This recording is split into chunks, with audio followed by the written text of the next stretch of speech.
네, 오늘은 구약 성경 886쪽 시편 110편을 묵상하겠습니다. 시편 110편 1절에서 7절까지 오늘 우리에게 주시는 하나님의 말씀으로 받겠습니다. 구약 성경 886쪽 시편 110편 1절부터 7절까지입니다. 한 절씩 저와 여러분이 교독하겠습니다. 여호와께서 내 주에게 말씀하시기를 내가 내 원수들로 내 발판이 되게 하기까지 너는 내 오른쪽에 앉아 있으라 하셨도다.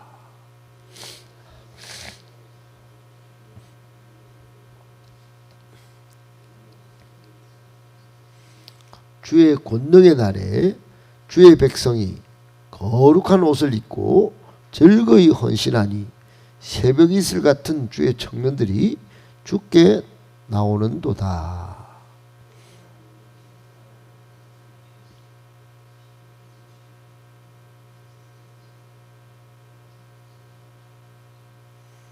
(5절부터) (7절까지) 같이 읽겠습니다.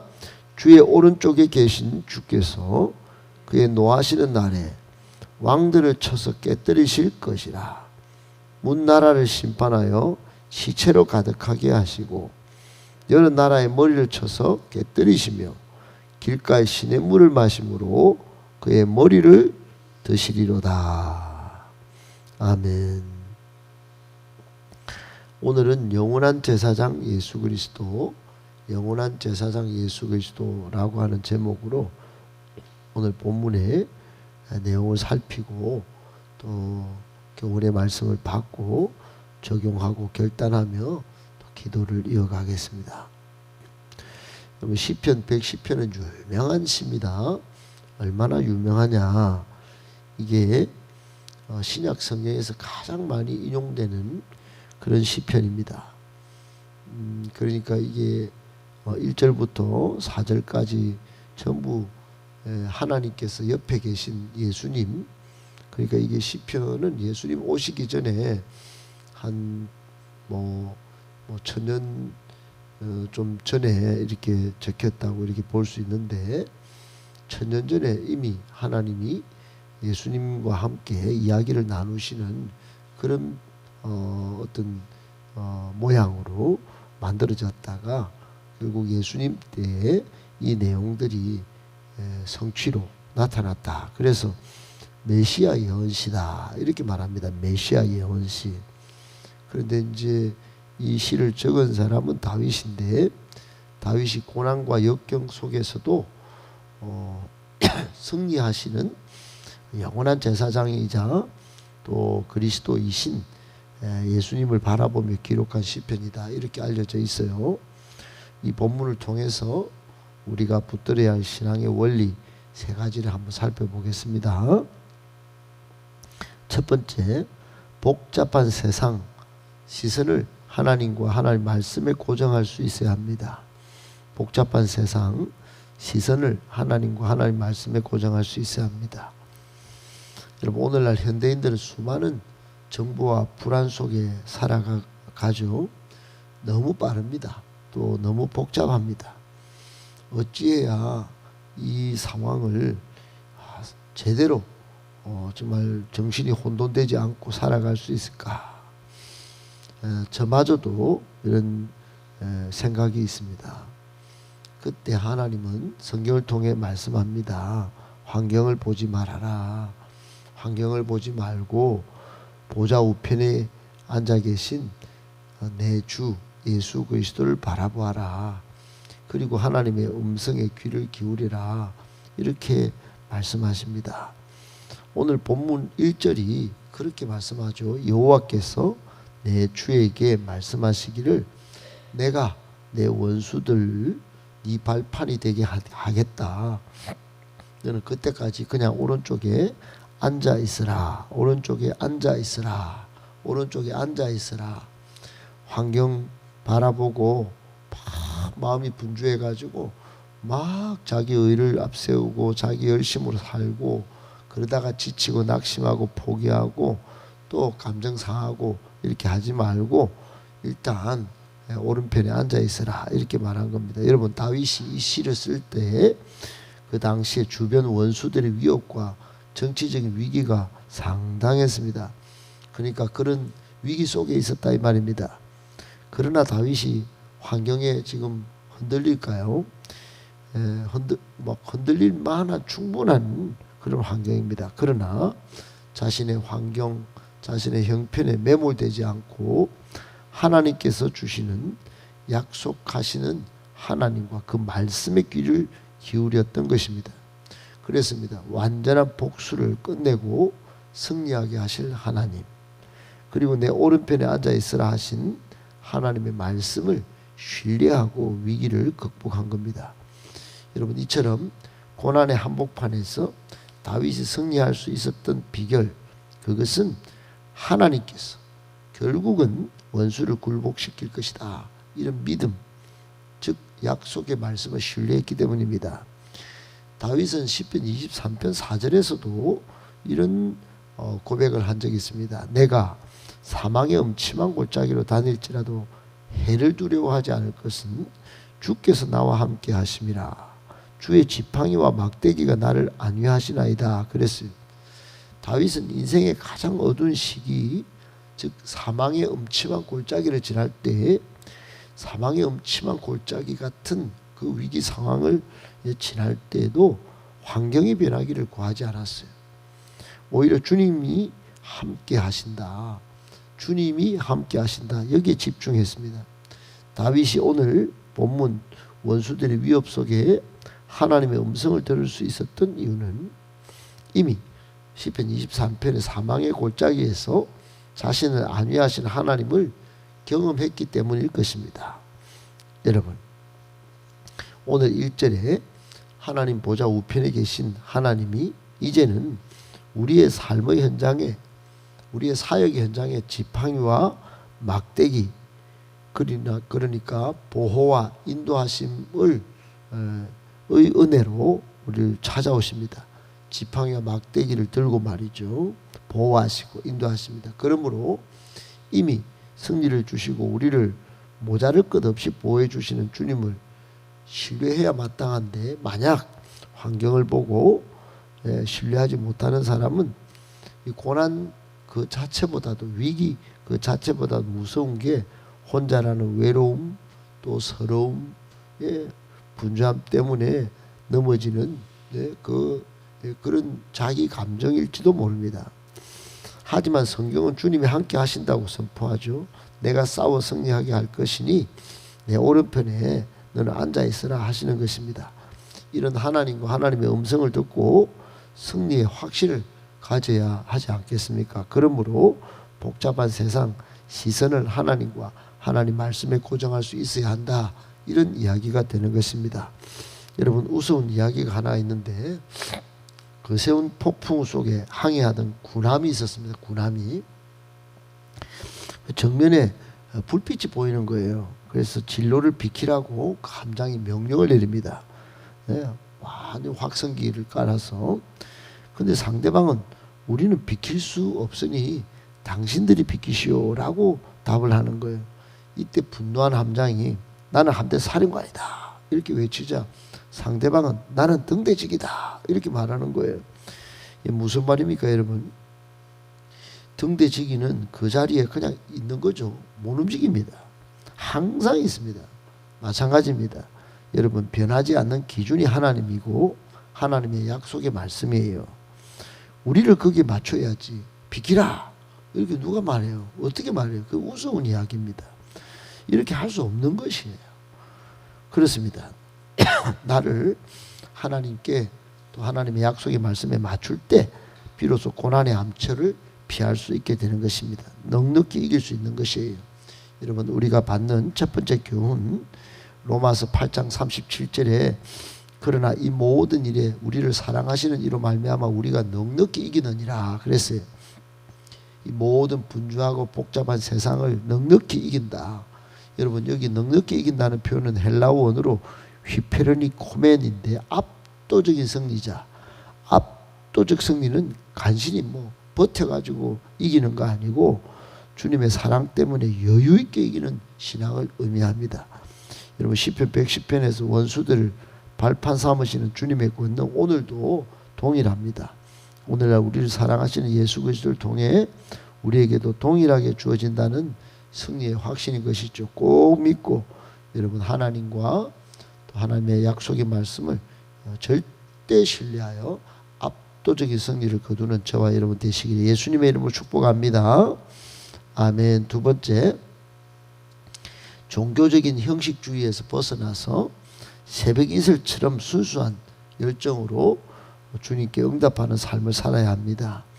종교적인 형식주의에서 벗어나 새벽 이슬처럼 순수한 열정으로 주님께 응답하는 삶을 살아야 합니다. 여러분 주일만 이렇게 좀 보내고 우리가 새벽도 못 깨우고 선데이 크리스천으로 살아가는 사람이 참 많습니다. 그러니까 이게 기독교 이 신앙을 기독교다, 종교다, 종교생활 하듯이 보내는 겁니다. 뜨거운 신앙생활을 한번 해본 경험이 없이 이렇게 그냥 교회 다니다가 직분 받고 그러다가 봉사 하나 하고 그렇게 살아가면 이게 경건한 줄 알고 그렇게 살아갑니다. 여러분 정말로 새벽 이슬처럼 순수한 열정이 주님께 보여지고 있는지 한번 점검해 봐야 합니다. 3절은 헌신하는 성도들의 아름다움을 묘사하는 아주 중요한 그런 구절입니다. 이는 단순히 나이가 젊은 청년만 해당되는 것이 아니고 하나님과의 뜨거운 관계, 하나님을 뜨겁게 사랑하는 모든 영적 청년들 의미한다고 볼 수 있습니다. 뭐라고 이야기합니까? 주의 권능의 날에 주의 백성이 거룩한 옷을 입고 즐거이 헌신하니 새벽 이슬 같은 주의 청년들이 주께 나오는도다. 그 주께 나오는 것을 응답하고 또 근데 그 앞에 딱 보니까 백성이 거룩한 옷을 입고 즐거이 헌신하는 이 아름다운 모습을 표현한 거예요. 청년들이 거룩한 옷을 입는 구체적인 방법, 그거는 세상의 유혹으로부터 자신을 지키고 믿음의 공동체 안에서 거룩한 연대를 이룰 때 그렇게 새벽 이슬 같은 생명력을 같이 가질 수 있는 것이 디모데후서 2장 22절에 또한 너는 청년의 정욕을 피하고 주를 깨끗한 마음으로 부르는 자들과 함께 의와 믿음과 사랑과 화평을 따르라 그랬어요. 이게 바울이 디모데에게 준 권면인데 단순히 나쁜 것 피하는 정도 그치지 말고 적극적으로 의와 사랑을 따르라고 명령합니다. 혼자가 아니고 함께 같은 말, 같은 마음, 같은 뜻, 같은 열매로 함께 동역할 것을 강조한 것이죠. 여러분 바람직한 신앙은 억지로 하는 게 아닙니다. 의무감 때문에 하는 게 아닙니다. 하나님 은혜에 감격하여 즐거이 헌신하는 겁니다. 즐거이 새벽 이슬이 소리 없이 땅을 적시듯 거룩함으로 무장된 뜨거운 영적 청년들이 시대를 변화시키는 것입니다.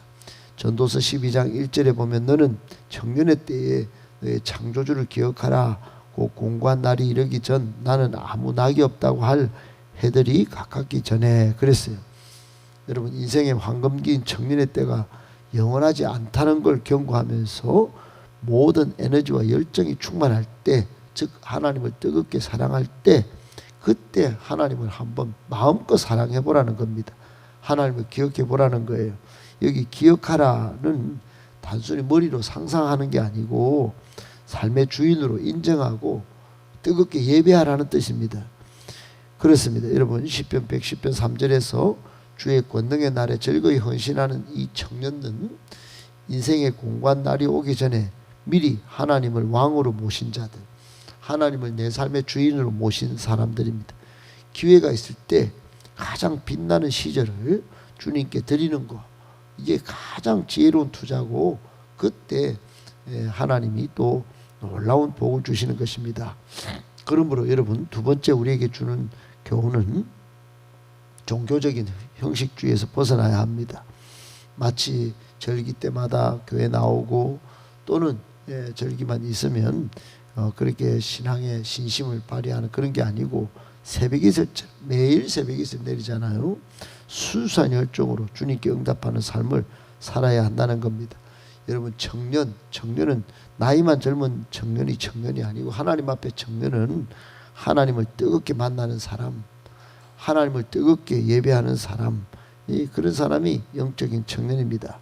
여러분, 우리가 왜 지금 주님을 기억해야 한다고 말씀했죠? 그건 밤이 오기 전에, 인생의 밤이 온다 이 말이에요.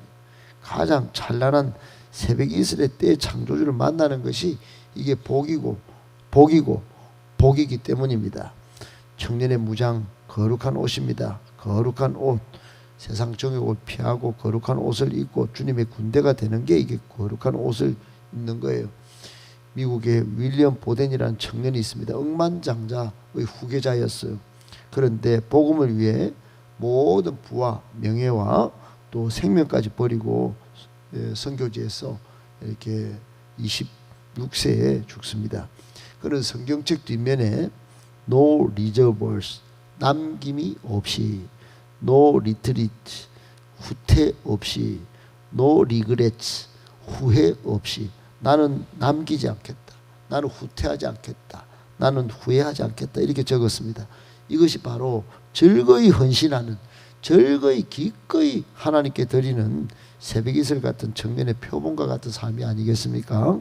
여러분 꼭 기억하고, 우리 인생의 젊음의 때에 남김없이, 후퇴 없이, 후회 없이 기꺼이 순수한 열정으로 주님께 응답하는 삶을 잘 살아서 복받고 복받기를 예수님의 이름으로 축복합니다. 아멘. 마지막 세 번째, 결국 하나님이 승리하시기에 우리도 승리합니다. 여러분, 하나님은 단순히 위로만 하시는 분이 아니에요. 공의로 세상을 심판하시고 끝내 승리를 쟁취하시는 분이십니다. 오늘 4절에 보면 하나님은 영원한 제사장이신 멜기세덱의 서열을 따라 우리를 도우시며 최후의 전쟁에서 승리하게 하신다 말씀합니다. 7절에 보면 그가 길가의 시냇물을 마심으로 그의 머리를 드시려다 그랬습니다. 머리를 드신다는 표현, 이거 하나님이 예수 그리스도를 통하여 완전한 승리와 회복을 주신다는 의미입니다. 예수님은 십자가에 달려 죽으셨지만 여러분 죽음을 깨뜨리시고 일어나신 분 아니겠어요? 이런 승리자가 있습니까? 이렇게 영원한 생명으로 부활하신 분이 있습니까? 없습니다. 예수님밖에 없어요. 그러므로 우리의 삶의 최종 결론도 패배가 아니라 예수님을 따라 부활하는 승리입니다. 승리. 여러분 마라톤 어제 세계적인 기록이 세워졌어요. 인류 역사 가운데 세바스찬 사웨라는 한 청년이 1분 59초 30, 세계적인 기록 2분을 깨뜨린 것도 모자라서 이전 기록보다 1분을 더 당겨서 런던 마라톤에서 우승했습니다. 여러분 이런 기록이 인간이 가능한가? 가능했어요. 두 번째 선수까지 2분 배울 게 있습니다. 여러분 마라톤 선수는 30km 지점에서 죽을 것 같은 고통을 느낀다고 합니다. 하지만 그가 계속 달릴 수 있는 이유는 눈앞의 고통보다 더 확실한 피니시 라인에 승리의 월계관이 기다리고 있음을 알기 때문입니다. 승리의 기쁨, 고통 중에 주는 그 기쁨, 그게 그렇게 세니까 그냥 달리는 겁니다. 우리도 그렇습니다. 결국 하나님이 승리하시기에 우리도 승리하는 겁니다. 히브리서 7장 17절에 정언하기를 내가 영원히 멜기세덱의 반차를 따르는 제사장이라 하였도다. 여러분 이 시편 110편의 4절의 예언이 예수님을 통해 성취되었다. 이걸 보여주는 말씀이에요. 여러분 우리도 이 반차를 따라서 예수님 따라서 우리도 제사장으로 세워진 존재들입니다. 우리를 위해 친히 간구하시는 영원한 대제사장 되신 예수님, 그분이 우리를 지금도 박수 쳐주시고 응원하시고 소리로 환호해 주십니다. 인생을 끝까지 승리할 것을 바라보고 달려야 하는 이유입니다. 여러분 링컨이라는 사람이 있어요. 알죠? 남북전쟁 당시 한 참모가 링컨에게 하나님이 우리 편이 되어주시길 좀 기도합시다 이렇게 말하는데 링컨은 아예 정색을 하면서 아니요, 나는 하나님이 우리 편이 되어달라고 기도하지 않아요. 오직 내가 하나님의 편에 서 있는지 확인하고 저는 기도합니다. 그렇게 답변을 했다고 합니다. 여러분 승리는 우리가 하나님의 편에 설 때 보장된다는 믿음 아니겠어요? 승리의 결과를 신뢰해야 합니다. 꼭 기억하시고 오늘 마지막 세 번째 교훈, 승리의 확신을 가지셔야 합니다. 그러면 오늘 마지막 구절에 있는 것처럼 고난 중에 신의 물을 마시게 하시는 하나님의 세심한 돌보심 경험하게 될 것입니다. 꼭 기억하고 세봄 사역과 모든 현장에서 여러분 믿음으로 승리하시는 저와 여러분들 다 되시기를 예수님의 이름으로 축복합니다.